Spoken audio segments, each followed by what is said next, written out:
makadi enyu aistinofara edu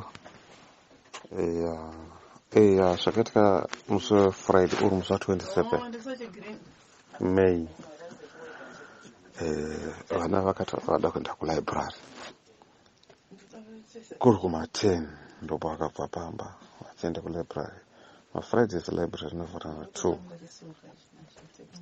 Takateera kulibrary zvikanzi Yesu vakanga variko kulibrary vakazobudawo kumapasova matutu vachibuda vachiuya kumba pane kadistance kakaita zvakaita kilomita and half kufambawo.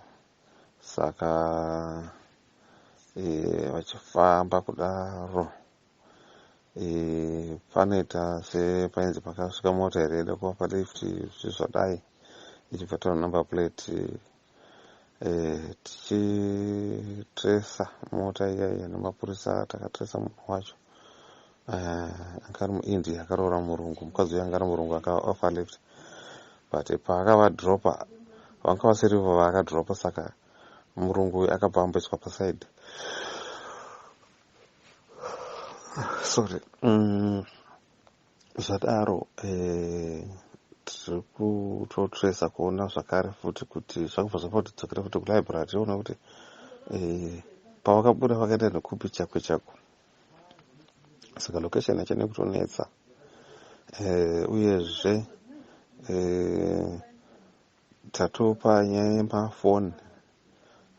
One day anga nefoni mumwe wacho nanga asina, saka takatomira kuti tinzwe kuti wavaitaura navo ndiani, wakaiwatsapirana navo ndiani.